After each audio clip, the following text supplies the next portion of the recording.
মিথিলা, আমার গামছাটা কোথায়? গামছাটা দাও দেখি, বেরোতে হবে তো। আজ না গেলে হয় না? প্রতিদিন যে নদীতে যাও মাছ ধরতে, কখনো আবার কয়েকদিন থাকো। এদিকে আমি মা, আর তোমার মেয়ের ভয় লাগে তো একা থাকতে। কি করব বলো, আমারও তো তোমাদের ছেড়ে যেতে ইচ্ছে করে না, কিন্তু মাছ না ধরলে তোমাদের মুখে এক মুঠো ভাতও তুলতে পারবো না। তা ঠিক, কিন্তু শুনলাম কদিন ধরে নদীতে খুব বেশি ঢেউ।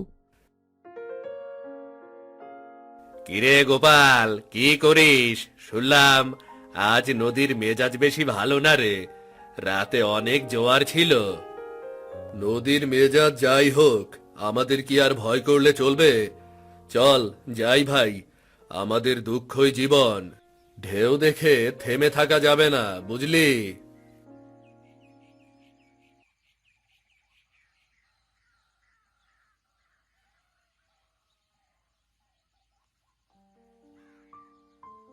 বৌদি, আজ কানাইকে যেতে দিতে মন চাইছে না গো। কত করে পড়লাম, আমার কোনো কথা শুনলো না। কাল রাতে ঝড়ের শব্দ শুনেছি। আমাদের মন না চাইলে কি হবে, ঘরে যে চাল নেই।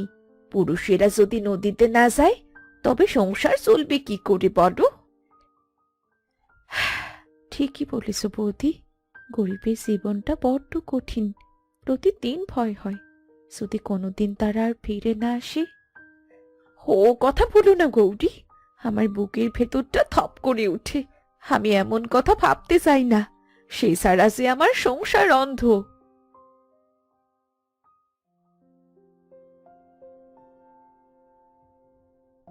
কি গো গোপাল, বের হলে নাকি? তা বেশ বেশ, কিন্তু শোন না, গত মাসের জাল দড়ির দেনা এখনো শোধ করনি তো? মনে আছে তো? অনেক দিন তো হয়ে গেল, তা টাকাটা কবে দেবে?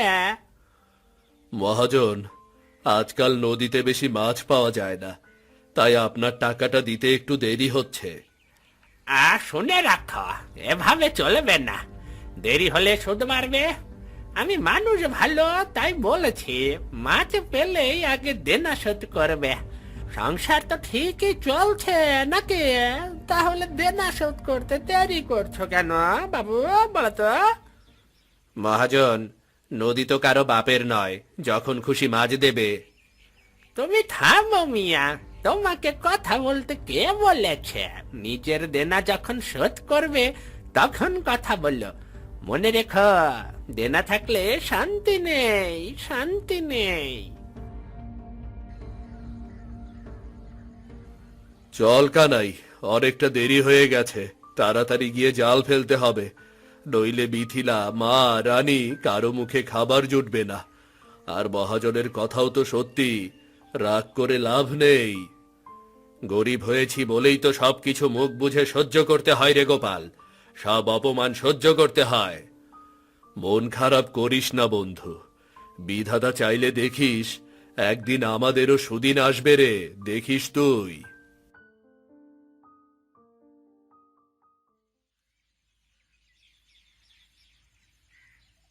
গোপাল, জাল নামাবি না এখন, হাওয়াটা বাড়ছে রে, ঝড় উঠেছে বোধহয় রে।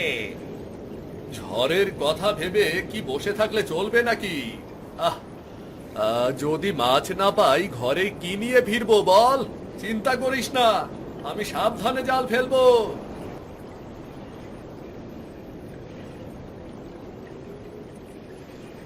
ও ভাইয়া, সাবধানে থাইকো, নৌকায় জল উঠছে, ঝড় মারতে পারে। তোমাগর কি অবস্থা ভাই, মাছ কি পাইছ? আরে ভাই, নদী যেন ফোঁস করতেছে, সারা রাত না ঘুমাইয়া তো কষ্ট কইরা জাল ফেলি, সকাল হইলে ঝুড়িতে মাছই থাকে না। আমরা আর থাকুম না গো, বাড়ি চইলা যাইতাছি, তোমরাও পারলে চইলা যাও।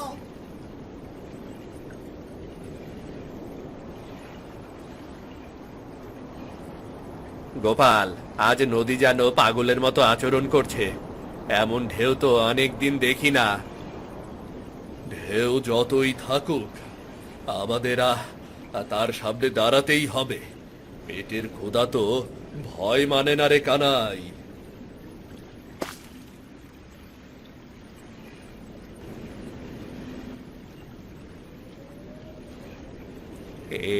কি অবস্থা রে গোপাল, এত কষ্টে জাল ফেলেও এক মুঠো মাছ নেই। হয়তো নদী আজ রাগ করে আছে, কিন্তু খালি হাতে তো ফিরতে পারবো না রে ভাই। আজ কিছু না কিছু ধরতেই হবে, না হলে ঘরে আগুন জ্বলবে না, তো আগুন ধরিয়ে দেবে ঘরে আমার।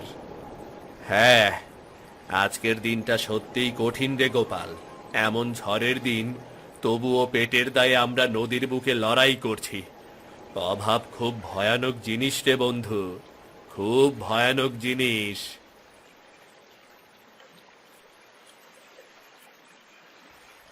এটাই শেষবার রে কানাই, যদি কিছু না পাই আজকে সত্যি আমাদের হার মেনে নিতে হবে।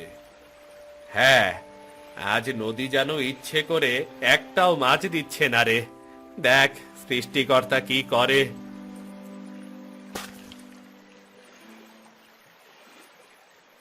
কানাই, দড়িটা শক্ত করে ধর, কিছু একটা ধরা পড়েছে মনে হয়, বড় কোনো মাছ হয়তো।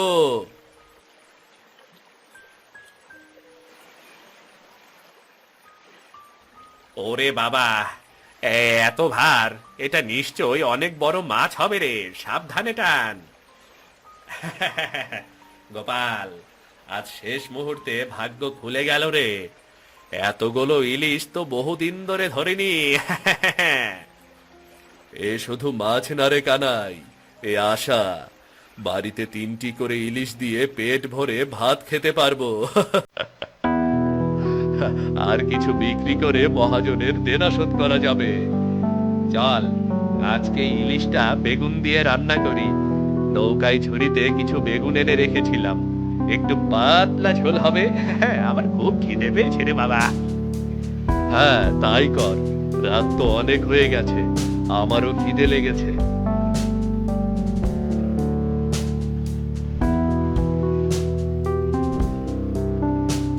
কি গো গোপালদা, মাছ কি পাইলা?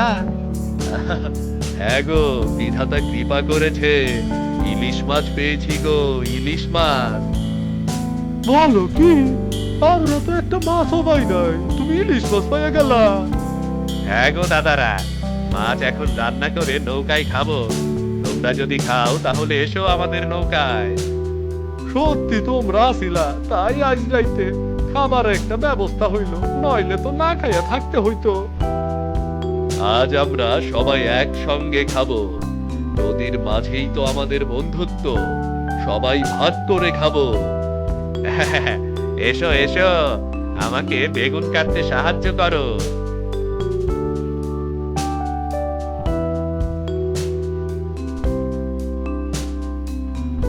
আহ, এই স্বাদ শুধু মাছের নয়, পরিশ্রমের, ভাগাভাগির আর বন্ধুত্বের। গোপাল, ইলিশ মাছ আর বেগুনের ঝোল যে স্বাদ হয়েছে রে, খেয়ে মনে হচ্ছে যেন স্বর্গীয় স্বাদ। স্বর্গেও বুঝি এমন স্বাদের খাবার মেলে না রে।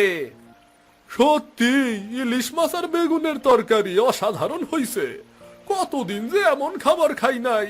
আহ, কানাই, আমাকে একটু বাটিতে তুলে দিস, মেয়েটার জন্য নিয়ে যাব, বুঝলি? সে কথা তোকে বলতে হবে না রে বন্ধু, আমি আগেই তুলে রেখেছি। রানীমাকে রেখে কি খেতে পারি বলতো?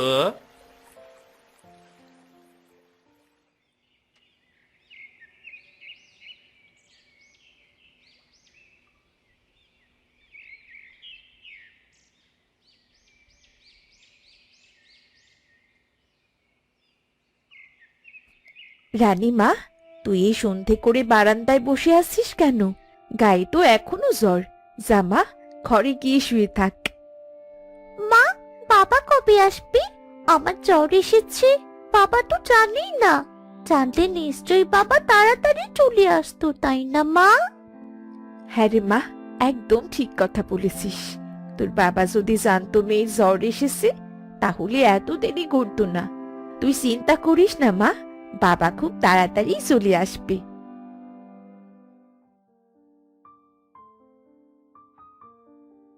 মা, আপনার কি খুব কষ্ট হচ্ছে? একটু জল খেতে দেবো মা? বুকটা আমার খুব জ্বালা করছে বৌমা। ছেলেটা যদি এ সময় থাকতো তাও তো হতো। আমার কাশিটা খুব বেড়েছে, আর রানীর জ্বরও হয়েছে। এবার আসলে বলো, ও যেন এতদিন নদীতে না থাকে। মা, সে কি আর ঘরে থাকতে চায় না? সংসারটা তো তার কাঁধে।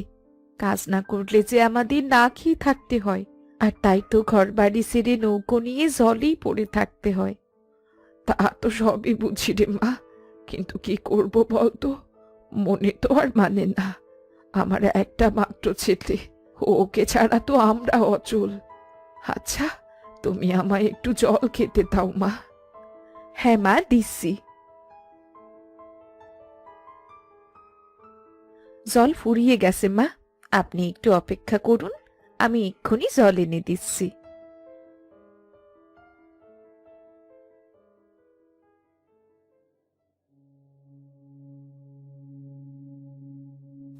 কি গো বৌদি, একা কোথায় যাচ্ছ? রাত নেমেছে, তোমার ভয় লাগে না? ভয় লাগার কি আছে? বাড়িতে জল শেষ হয়ে গেছে, তাই আনতে যাচ্ছি। কিন্তু আপনি আপনি পথ আটকে দাঁড়ালেন কেন? গোপালদা তো ঘরে থাকে না। তোমার মতো সুন্দর একটা বৌদি একা থাকো, আমার মনটা কেমন যেন করে বুঝলে। তুমি বললে আমি যখন তখন তোমার কাছে চলে যেতে পারি। আর কেউ জানবে না, একদমই জানবে না। দয়া করে এমন কথা আর বলবেন না। আপনি আমাদের গ্রামের মানুষ, দয়া করে এমন করবেন না।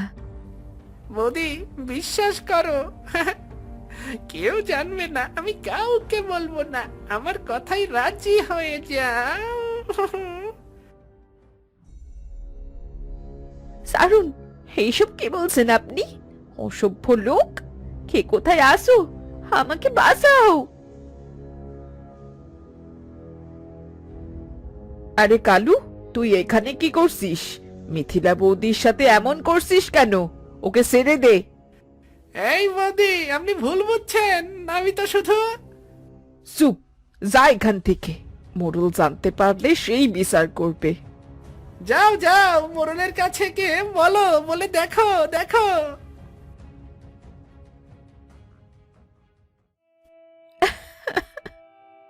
ভয় পেও না মিথিলা, আমি সব দেখেছি। কালুর হাব ভাব মোটেও ভালো না। আমি মোড়লের কাছে সব বলবো। দিদি, আমার স্বামী বাড়িতে থাকে না। মোড়লের কাছে বললে কালু আবার কোনো সমস্যা করবে না তো? তুমি ভয় পেও না, বিপদে তোমার পাশে গ্রাম আছে। এইসব লোকের অন্যায়ের শাস্তি না হলে এরা আরো ভয়ঙ্কর হয়ে ওঠে। মোড়লকে কথা বলতেই হবে। তুমি এখন বাড়ি যাও মিথিলা।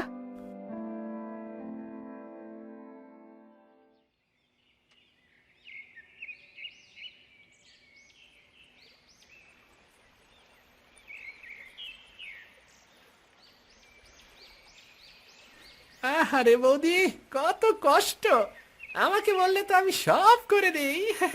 তোমার কষ্ট দেখে আমার ভালো লাগে না। আপনি আপনি আবারও আমার কাছে এসেছেন? কালকের কথা কি ভুলে গেছেন আপনি? আমার কাছে বারবার কেন আসছেন? এত রেগে যাচ্ছ কেন? তুমি যে এত সুন্দরী, তোমার কাছে না আসলে আমার ভালোই লাগে না। আমি কাজ করছি, দয়া করে অযথা কথা বলবেন না। যান এখান থেকে। আমি তো তোমাকে সাহায্য করতেই চাই। তুমি যদি বলো জল এনে দেব, কাঠ এনে দেব, একটা হাসিও তো দিতে পারো নাকি? আপনার এমন কথা আমি শুনতে চাই না। দয়া করে আমার বাড়ির আশপাশে আর দাঁড়াবেন না। ভেবেছিলাম শুনতে যাবেন আপনি, কিন্তু না, আমি সত্যি মোড়লের কাছে বিচার নিয়ে যাব। খুব সাহস দেখাচ্ছ হঠাৎ, হ্যাঁ? সাহসের দেখেছেন কি? এর পরে দেখতে পাবেন।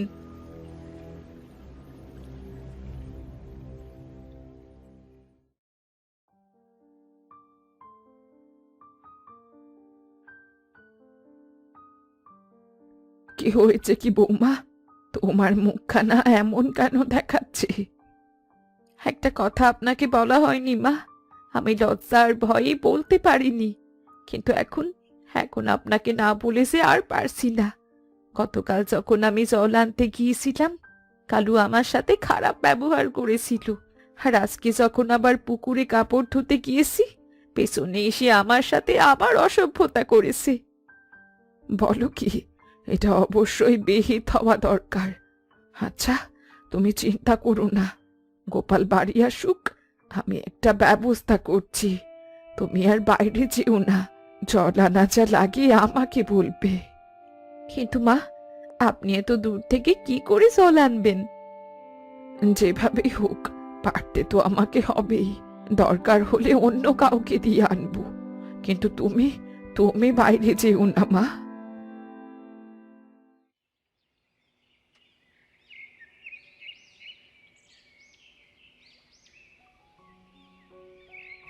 কই গো মিথিলা? তুমি এসেছো? আজ কদিন ধরে কি যে কষ্টে ছিলাম। তোমার মেয়েটার জ্বর হয়েছে, মায়ের কাশিও বেড়েছে। তোমার শরীরটা কেমন আছে? তুমি ঠিক আছো তো? ওষুধ খাওয়াওনি? ওষুধ কিনবো, ঘরে টাকাও তো ছিল না। আচ্ছা ঠিক আছে, চিন্তা করো না, আমি চলে এসেছি, ওষুধ কিনে আনবো, সব ঠিক হয়ে যাবে। গোপাল, ফিরেছিস বাবা? কেমন আছিস তুই? আমার হাঁপানিটা খুব বেড়েছে রে, আর রানীর জ্বরটাও। হ্যাঁ মা, সবই তো শুনলাম, চিন্তা করো না, আমি ওষুধ আনবো। আচ্ছা বাবা, আগে তুই হাত মুখ ধুয়ে নে, তারপর কথা বলিস। অনেক কষ্ট করেছিস। হ্যাঁ মা।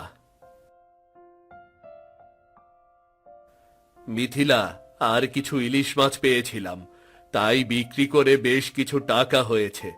আর এই যে বাটিতে তোমাদের জন্য একটু ইলিশ মাছ আর বেগুনের তরকারি এনেছি গো। তোমার মেয়ের ইলিশ বেগুন তরকারি খুব পছন্দ, যাই দেখি খাইয়ে দিয়ে আসি।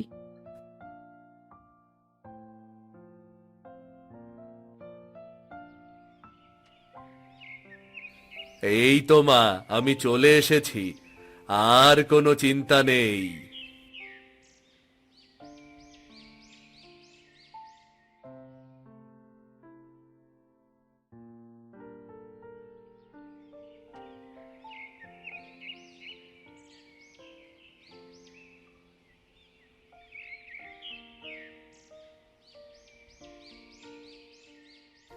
তোমাকে একটা কথা বলবো। হ্যাঁ বলো মিথিলা, কি হয়েছে? কালু কালু আমাকে কয়েকবার অশালীন ভাবে কথা বলেছে। পানি আনতে গেলে রাস্তা আটকায়, বাড়ির সামনে দাঁড়িয়ে থাকে। আমি প্রতিবাদ করেছি, আর প্রতিবেশীরাও দেখেছে। কালু, ওই বদমাইশের এত সাহস! রাগ করিস না বাবা, মাথা ঠান্ডা কর। কিন্তু এর একটা বিহিত করতেই হবে। তুই এসেছিস, এবার মোড়ল বাবুর কাছে যাবি, কাল ওর কথা বলবি, দেখ উনি কি বিচার করে। হ্যাঁ মিথিলা, আমি আছি, আর কেউ তোমাকে এভাবে কিছু বলতে পারবে না। কালুকে আমি দেখছি। তুমি মাথা গরম করো না, গ্রামের লোকেরা জানে, শুধু মোড়ল কি জানাতে হবে। তুমি আমার স্ত্রী, তোমার সম্মান আর আমার সম্মান একই, ভয় পাবে না, আমি আছি। বাবা, বাবা দেখো, আমার জ্বর সেরে গেছি। তুমি বাড়িতে থাকলে আমার সব অসুখ সেরে যায় বাবা। হ্যাঁ রে মা, তোদের সাথে থাকতে পারলে আমারও ভালো লাগে রে মা। তুই ঘরে ফিরেছিস, এটাই তো আমাদের শক্তি। হ্যাঁ, তুমি ফিরেছো বলে মনে হচ্ছে শালাধার দূর হয়ে গেছে। এখন সব ঠিক হয়ে যাবে, দেখো।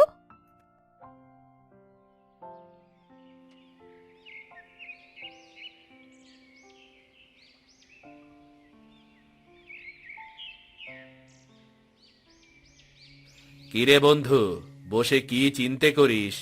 খুব চিন্তিত মনে হচ্ছে, কোনো সমস্যা নাকি রে? হ্যাঁ রে, অনেক বড় সমস্যা। ওই কালু আমার ঘরের দিকে কুদৃষ্টি দিয়েছে, আবার স্ত্রীর সাথে খারাপ আচরণ করছে।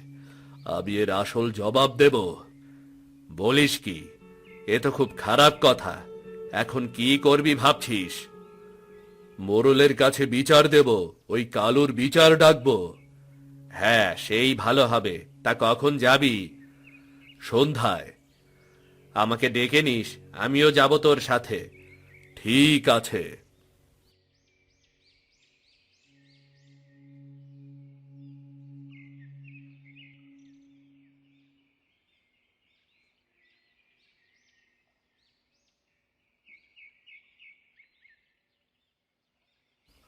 গোপাল, সব ঘটনাই শুনলাম। আজ গ্রামে ন্যায় বিচার হবে। হ্যাঁ বাবু, আমি চাই গ্রাম সব জানুক, আর কোনো মা বোন যেন বিপদে না পড়ে। কালু কোথায়? কালু কোথায়? তাকে তো ডাকা হয়েছে, এখনো আসছে না কেন?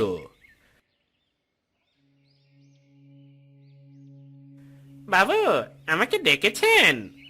হ্যাঁ, ডেকেছি। গত কয়েকদিন ধরে তোর আচরণ নিয়ে বহু অভিযোগ এসেছে। আজ তার বিচার হবে। দাঁড়া এক পাশে। গ্রামের সবাই কেন এমন করছে? আমি তো কিছুই করিনি। এই কালুর দুষ্টুমি অনেক দিন ধরেই চলেছে, আজ বিচার। হ্যাঁ মোড়ল বাবু, আজ শাস্তি না হলে কাল আমাদের পরিবারের ওপরেও এমন অপবাদ নেমে আসবে। সেদিন রাতে কালু গোপালের বউয়ের সাথে কেমন অসভ্যতা করেছে, তার সাক্ষী আমি। ওর কঠিন বিচার হোক, নইলে দিন দিন ওর সাহস বেড়ে যাবে। এই, এতগুলো মানুষ সবাই মিথ্যা বলছে, আর তুই একাই সত্যি বলছিস নাকি? এখনো সময় আছে, সব স্বীকার কর। তুই কি করেছিস স্বীকার কর। এ- আমি বৌদির একটু খোঁজ খবর নিয়েছিলাম আর কি। গোপালটা বাড়ি থাকে না, তাই এতে দোষের কি? কি বললি তুই? আবার স্ত্রীর খোঁজ খবর নেবার তোর কি দরকার? কে বলেছে তোকে খোঁজ খবর নিতে? হারাম জাদা, কথার খুঁজে পাচ্ছিস না। অন্যের বউকে খোঁজ নিচ্ছিস, তাই না? অন্যের বউয়ের খোঁজ নেওয়ার কি দরকার? তার স্বামী বাড়ি থাকে না, তোকে কি কেউ বলেছে খোঁজ নিতে? হুম? আমি তো কিছু করিনি বাবু, আমাকে ক্ষমা করে দিন, আর এমন হবে না। একে শাস্তি না দিলে গ্রামে শান্তি থাকবো না। বাবু, মাইয়ারা রাস্তায় নিরাপদ নয়, আরে শাস্তি দেন। শান্ত হও সবাই, সালিশ এখনো শেষ হয়নি। শান্ত হও।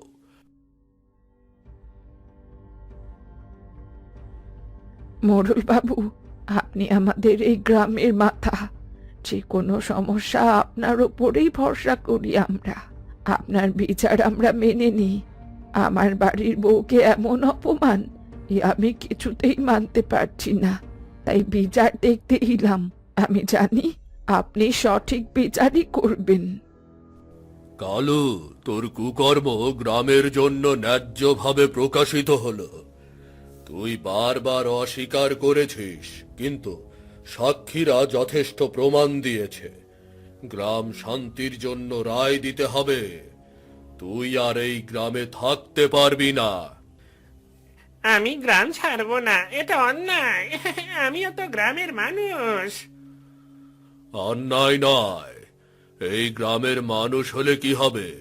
তোর কুদৃষ্টির জন্য গ্রামের মানুষ তোকে আর চায় না। গ্রামের মেয়ে আর বয়স্ক মানুষদের নিরাপত্তা সব কিছুর ওপরে।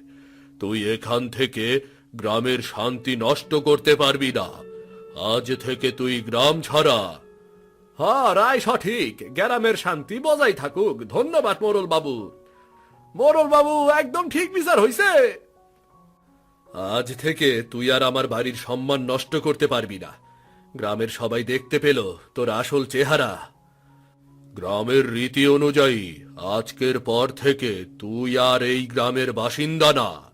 অন্যত্র গিয়ে বাস কর, যা যা।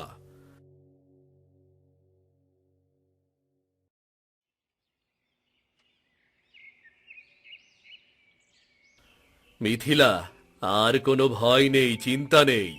আমি বাড়িতে না থাকলেও তোমাদের কেউ সমস্যা করবে না। হ্যাঁ গো হ্যাঁ, শুধু আমি না, ওই খারাপ লোক কালুর থেকে এই গ্রামটা বেঁচে গেল। এমন খারাপ মানুষ গ্রামে না থাকাই ভালো। বাবা, আমাদের আর কেউ ভয় দেখাতে পারবে না, তাই না? হ্যাঁ রে মা, কেউ আর আমাদের সম্মান নষ্ট করতে পারবে না। আমরা একে অপরের পাশে থাকবো। গোপাল, একটা কথা সব সময় মনে রাখবি, একে অপরের প্রতি বিশ্বাস থাকলে সংসার টিকে থাকে আর ঘরে শান্তি ফিরে আসে।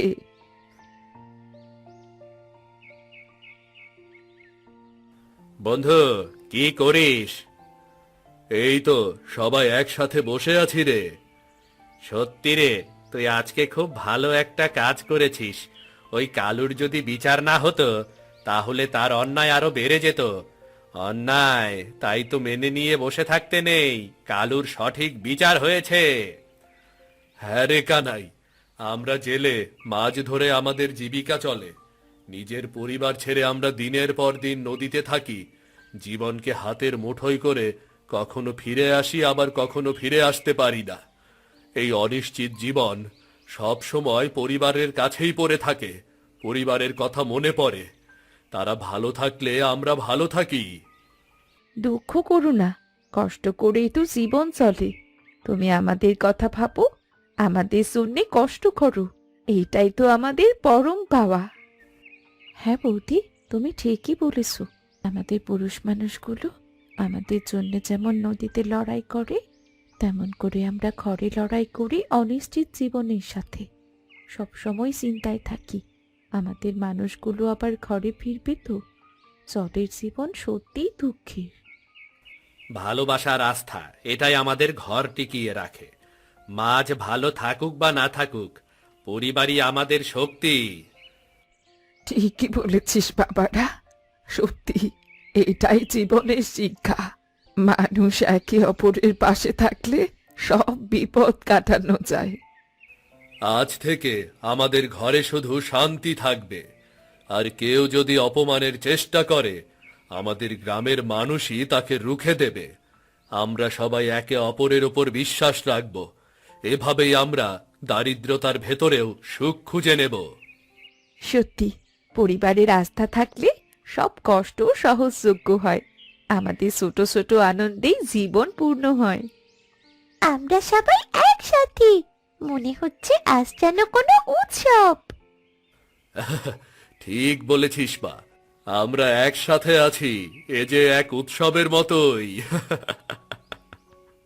আমি খাবার দিচ্ছি কানাইদা, গৌরী, তোমরা আমাদের সাথে খাবে। হ্যাঁ কাকা বাবু, আপনারা আজকে আমাদের সাথে খাবেন। মা ইলিশ মাছ দিয়ে বেগুন রান্না করেছি।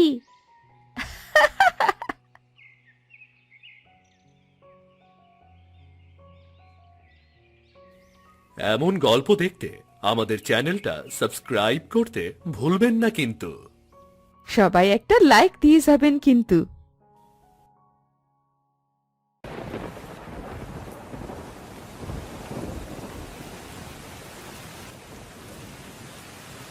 সখী, একটু পানি খাবো, একটু পানি খাবো।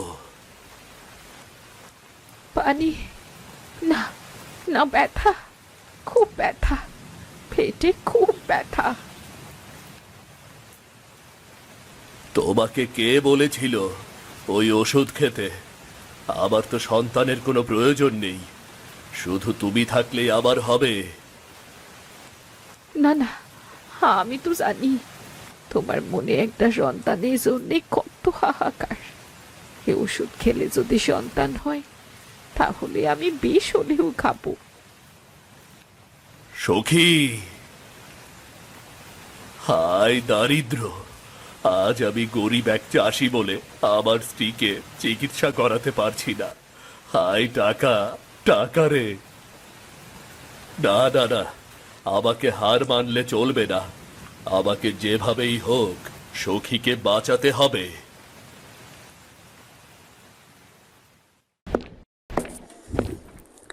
কি ভাবছেন এই কার্টুনগুলো কিভাবে বানাই? কোনো চিন্তা নেই, আমাদের অফিস এফএস ক্রিয়েশনে হাতে কলমে শেখানো হচ্ছে 2D অ্যানিমেশন। অনলাইন কোর্সে আজই জয়েন করুন।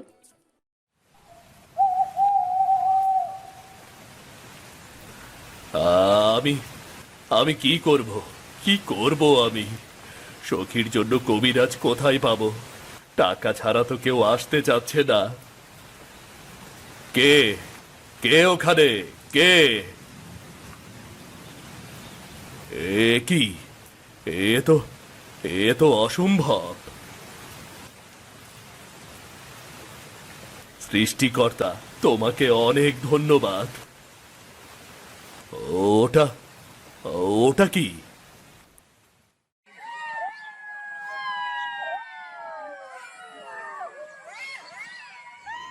তোমার শরীর এখন ঠিক আছে তো সখী? হ্যাঁ, একদম ঠিক আছে। আমি ওষুধগুলো নিয়মিতই খাচ্ছি। যাক, আমি তো একদম দিশেহারা হয়ে পড়েছিলাম। ভাগ্যিস। স্বর্ণ মুদ্রাগুলো তুমি কিভাবে পেয়েছো? সত্যি করে বলো তো। তুমি কেন বিশ্বাস করছো না? ওগুলো আমি রাস্তায় কুড়িয়ে পেয়েছি। রাস্তায় কেউ এভাবে স্বর্ণ মুদ্রা তো ফেলে যাবে না। কোনো একটা ঝামেলা নিশ্চয়ই আছে। ধ্যাত, তুমি শুধু শুধু সন্দেহ করো।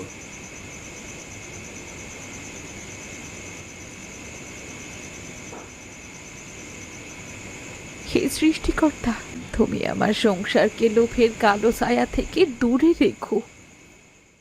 শুধু সন্দেহ, সন্দেহ আর সন্দেহ। এই স্বর্ণ মুদ্রাগুলো না পেলে কি সখী সুস্থ হতে পারতো? মেয়েদের কাজই এই, ভালো কিছুর মধ্যেও খারাপটা খুঁজবে। কোথায় চাষি থেকে বড়লোক হয়ে কি হবে সেই চিন্তা করব, তা না যত সব বাজে বাজে। কে কে কে কে কে কে আপনি? আমি তান্ত্রিক কালো রাজা। আমাকে তুমি ঠিক চিনবে না তো? আমি তো আপনাকে চিনতে পারছি না। কারণ একজন উচ্চাকাঙ্ক্ষী লোকই একজন উচ্চাকাঙ্ক্ষীকে চিনতে পারে।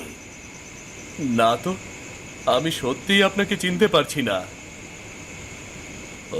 ওটা ওটা কিসের আওয়াজ? আরে কি আশ্চর্য! এ কি, মুদ্রাগুলা গেল কোথায়? সেদিন কি তাহলে আপনি? এই তো বুঝতে পেরেছ, স্বর্ণ মুদ্রাগুলো আমি সেদিন দিয়েছিলাম। তবে তোমার চাষির জীবন আর ভালো লাগছে না, তাই না? ধনী হবার খুব ইচ্ছে। হ্যাঁ হ্যাঁ, আমি আমি আমি ধনী হতে চাই। বেশ তো, আগামীকাল রাতের বেলা পদ্ম পাড়ের জঙ্গলে চলে এসো। এক রাতেই ভাগ্য বদলে যাবে।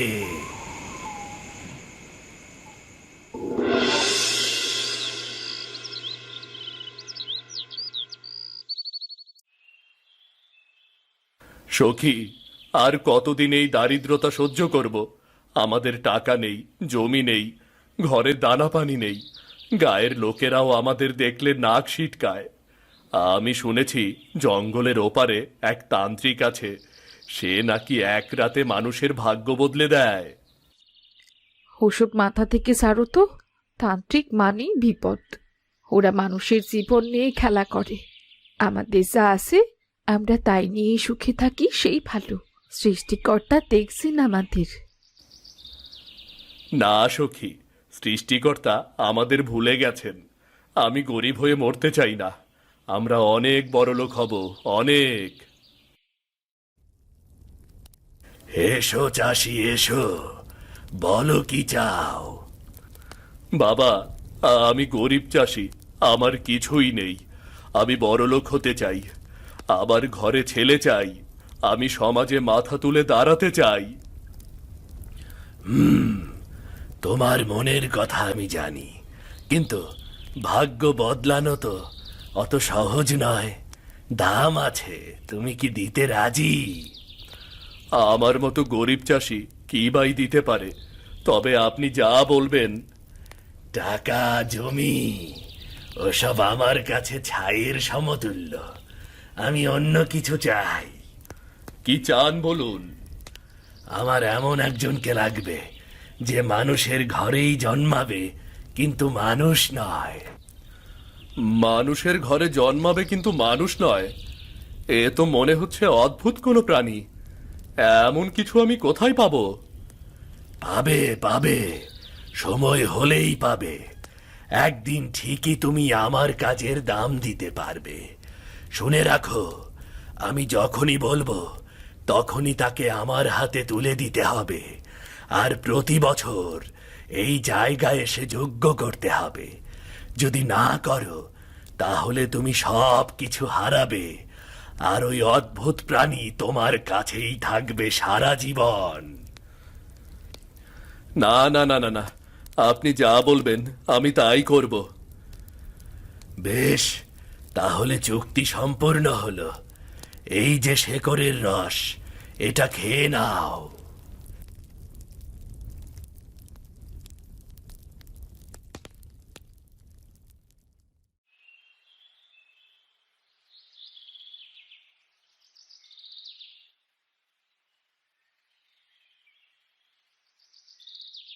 হুজুর, হুজুর দেখুন, দেখুন হুজুর। কি হয়েছে দাই খালা? আমার বাচ্চা ঠিক আছে তো? আপনি নিজেই দেখুন। এ কি, কি ভয়ঙ্কর!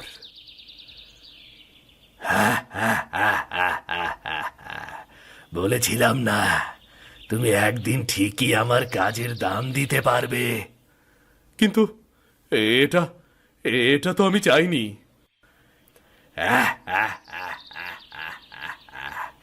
ইচ্ছে পূরণ করবে আর তার দাম দেবে না। চুক্তি মনে আছে তো? এই রাক্ষস পুত্রের যখন 20 বছর হবে তখন ওকে আমার হাতে তুলে দেবে, আর প্রতি বছর তুমি জঙ্গলে যজ্ঞ দেবে। তা না হলে ধন সম্পদ সব হারাবে। না না না না না, আমি এসব হারাতে চাই না। তাহলে আমার কথা মনে রেখো। না না না না, আমি এই রাক্ষস পুত্র চাই না। আমি এই সব ধন দৌলত হারাতে পারবো না। এর 20 বছর বয়স হলে আমি অবশ্যই একে তান্ত্রিকের হাতে তুলে দেব। আজ থেকে তোর আর আমার সম্পর্ক কেবল ঘৃণার, শুধুই ঘৃণার।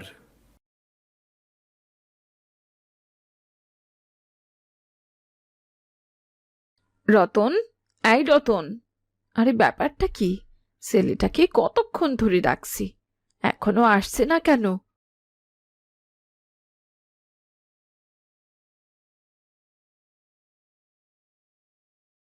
রতন, বাবা রতন।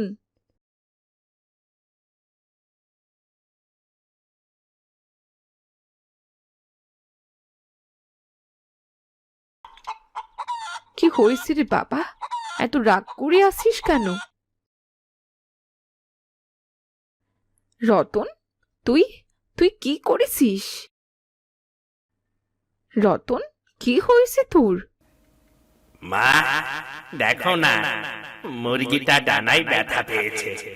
ওকে ওষুধ লাগাতে গিয়ে এমন দৌড় দিল, আমি ধরতে গিয়ে কপালে ব্যথা পেয়েছি। মা, দেখো দেখো, রক্ত পড়ছে। মা,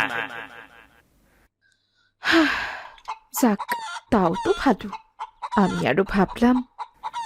তুমি কি ভেবেছো মা? তোমার রাক্ষস পুত্র কাঁচা মুরগি চিবোচ্ছে? না না বাবা, এমন কিছুই হয়নি।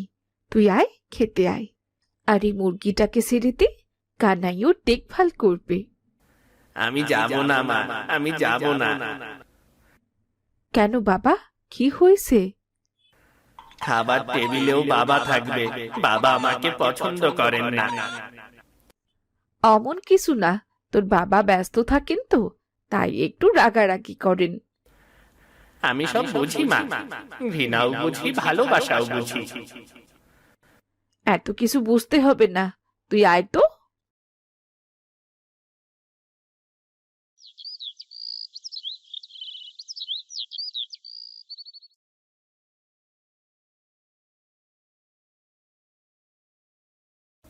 এটাকে এখানে এনেছো কেন? তোমাকে না কতবার বারণ করেছি? ও আমার সামনে যেন না আসে। ছেলেটার সাথে তুমি এমন কেন করো? ও তো আমাদেরই সন্তান। মোটেও না, ও কেবল তান্ত্রিকের প্রয়োজন, সেটা সময় মতো তান্ত্রিকের হাতে তুলে দিতে হবে। ওর প্রতি মায়া বাড়িও না সখী। না না, তোমার এই শয়তানের সাথে চুক্তির জন্যে আমি আমার রতনকে হারাতে পারবো না। রতন আমার ছেলে। রতন আমাদের কেউ নয় সখী, এটা মেনে নাও। ওকে সময় মতো তান্ত্রিকের হাতে তুলে না দিলে আমি সব হারাবো। হারাও, আমার কাছে এগুলোর কোনো দাম নেই। আমি শুধু আমার রতনকে চাই, আর কিছু না।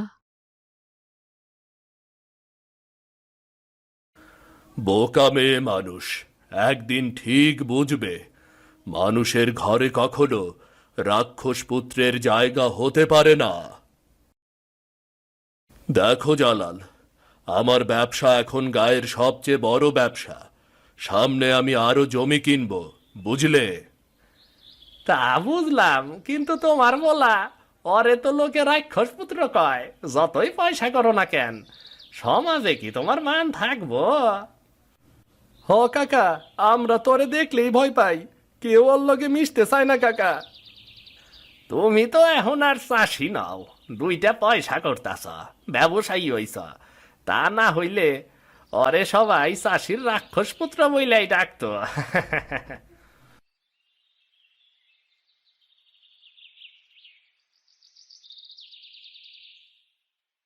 রহিম চাচা মনে হয় রাগ করছে বাবা। আরে বাদ দে ওর কথা, ওরে ধরাশায়ী করাই আমার একমাত্র লক্ষ্য, বুঝলি? খুব শীঘ্রই কাজে নামতে হইব।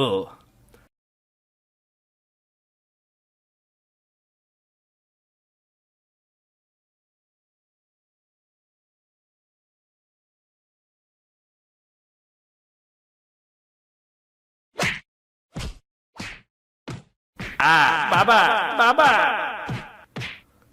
হতচ্ছাড়া, তোকে না কতবার বারণ করেছি এই ফুলের বাগানে আসবি না। আমি তো কেবল...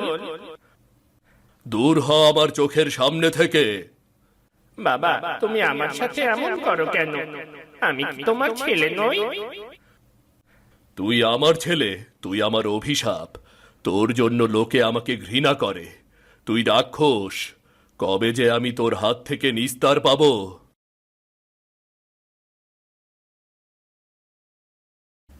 আমি আমি তো শুধু তোমার ছেলে হতে চেয়েছিলাম, তোমার ছেলে হতে চেয়েছিলাম আমি। আর মাত্র অল্প কিছুদিন বাকি। তোমার রাক্ষস পুত্রকে আমার হাতে তুলে দিতে হবে। তোমার মনে আছে তো? হ্যাঁ হ্যাঁ, আমার মনে আছে। তুমি নিয়ে যাও, ওকে এখনই নিয়ে যাও। ওর জন্য আমি সমাজে মুখ দেখাতে পারি না। আমার সময় হলে ওকে আমি নিয়ে যাব। ও হবে আমার ক্ষমতা পাওয়ার মাধ্যম। আমার তাতে কিচ্ছু যায় আসে না। অবর রাক্ষস পুত্রের আবার কোনো দরকার নেই।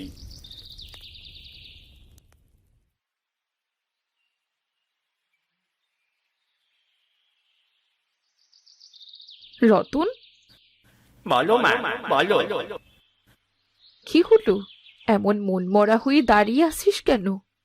যা, বাইরে থেকে ঘুরে আয়, ভালো লাগবে। না মা, আমি বাইরে যাব না। আমাকে সবাই ঘৃণা করে। আমি কুৎসিত কদাকার মা। না বাবা, এই পৃথিবী কুৎসিত কদাকার, তুই না। মন খারাপ করে থাকিস না বাবা, তুই বাইরে থেকে ঘুরে আয়। ঠিক আছে মা, যাচ্ছি।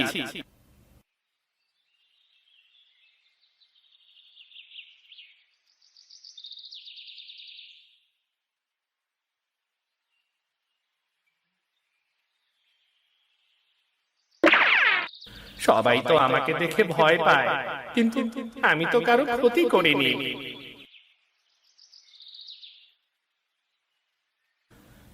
বাবা, ওই দেখো, চাষির রাক্ষস পুত্র আইছে। কেমন ভয়ঙ্কর দেখতে! এই চেহারা নিয়ে ঘর থেকে বাইর হয় কেন? দাঁড়াও বাবা, ওর চেহারা আর একটু সুন্দর করে দেই। আয় রতন, শুই না যা। তুমি আমাকে ডেকেছ? তুমি আমার বন্ধু হবে? হ্যাঁ হ্যাঁ, অবশ্যই।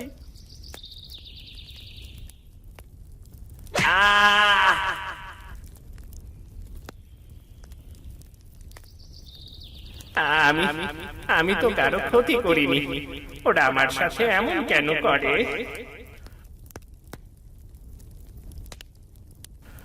আশেপাশে কেউ নাই, চল চল কাজ সাইরে ফালাই, চল চল। হ হ, তাই চলো।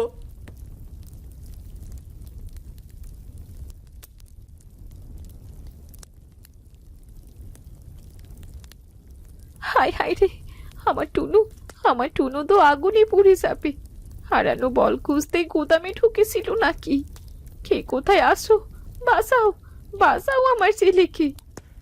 কি হয়েছে নীলুফা চাচি? আমার টুনু, আমার টুনু ওই গুদামে। হায় হায়, আমার টুনু। আপনি চিন্তা করবেন না নীলুফা চাচি, আমি টুনুকে বাঁচাবো।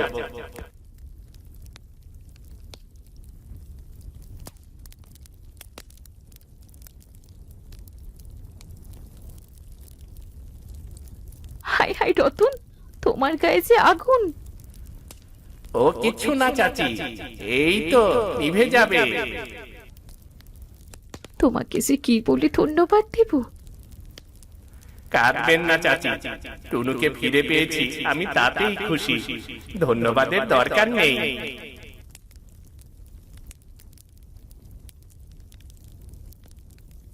এ কি, আবার আবার গুদাম আগুনে জ্বলছে। আমার গুদামে কত জিনিস ছিল। রতন, এটা নিশ্চয় রতনের কাজ, তাই না? না না হুজুর, রতনের কোনো দোষ নেই। জহির আর তার বাবা জালাল হুজুরকে আমি গুদামে আগুন ধরিয়ে পালিয়ে যেতে দেখেছি। আজ রতন না থাকলে আমার টুনু যে আগুনে পুড়েই মারা যেত। এ কি বললে তুমি?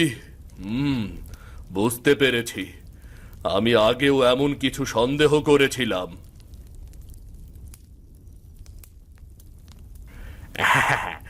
এইবার তুমিও ওপরে যাবার প্রস্তুতি নাও রহিম। তুমি থাকলে আমি বড় ব্যবসার চুক্তি কখনো পাবো না। হ্যাঁ হ্যাঁ, আপনি এবার ওপরে গিয়া বিশ্রাম করেন, কি কন? আহ ইয়া!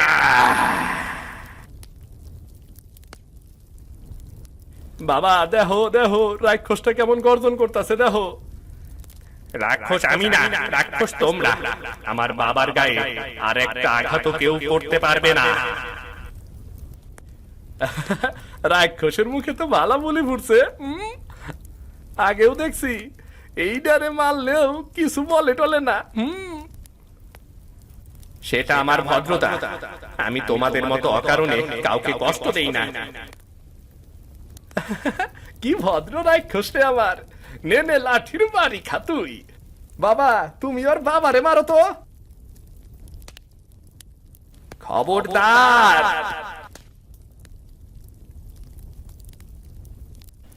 এটা কি রে? বাবা, বাবা গেল কই? এবার তোর পালা, তৈরি হ। আরে না রে, সারে আমারে, সার আমারে। বাবা, তুমি ঠিক আছো? আমি কত কষ্ট দিয়েছি তোকে, আর তুই কিনা আমাকে বাঁচালি। তুমি তো আমার বাবা, তোমার কিছু হয়ে গেলে আমি কি করে বাঁচবো বলো? কিন্তু কিন্তু আজ তো তোর 20 বছর পূর্ণ হবে। আজ তো আমি সবকিছু জানি বাবা। সেদিন তুমি জঙ্গলে যখন যজ্ঞ করছিলে, আমি সেখানে ছিলাম। আমি তখন সব শুনেছি। তুই তাহলে সব জানিস? হ্যাঁ বাবা, তুমি যদি তান্ত্রিকের হাতে আমাকে তুলে দিয়ে খুশি হও, আমার কোনো দুঃখ নেই বাবা, কোনো দুঃখ নেই।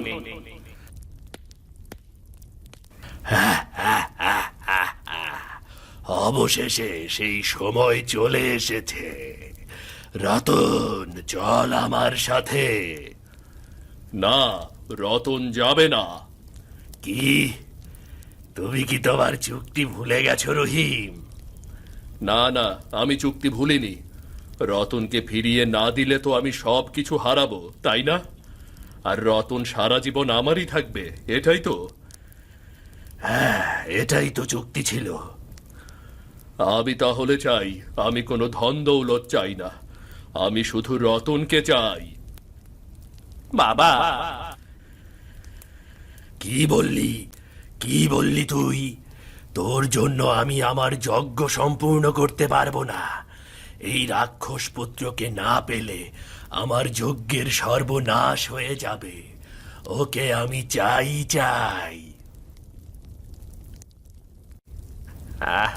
বাবা, বাবা, বাবা। আমি তোকে নিয়ে যাব। এমন রাক্ষস পুত্রই আমার দরকার ছিল। আমার এতদিনের সাধনা আমি ব্যর্থ হতে দেব না।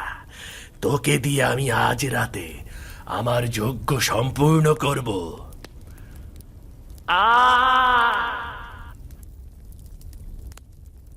তবে রে বিটকেল তান্ত্রিক, আমার ছেলেকে কষ্ট দিচ্ছিস।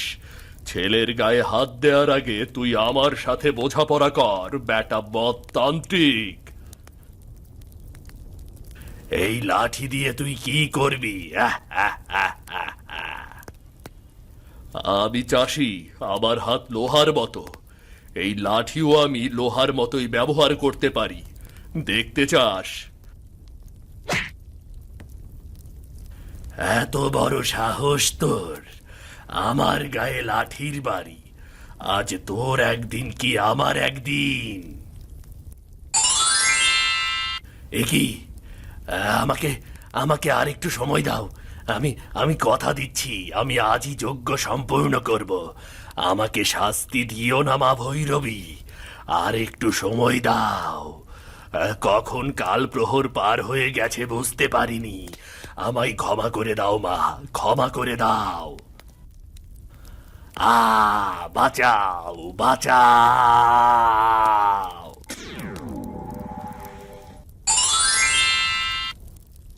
রতন, বাবা, বাবা, আমার রূপ বদলে গেছে বাবা।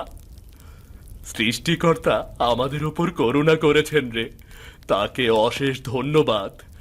যজ্ঞ সময় মতো সম্পূর্ণ করতে ব্যর্থ হওয়ায় তান্ত্রিক শাস্তি পেয়েছে, আর তার মৃত্যুই হয়তো তোকে রাক্ষস রূপ থেকে মুক্তি দিয়েছে।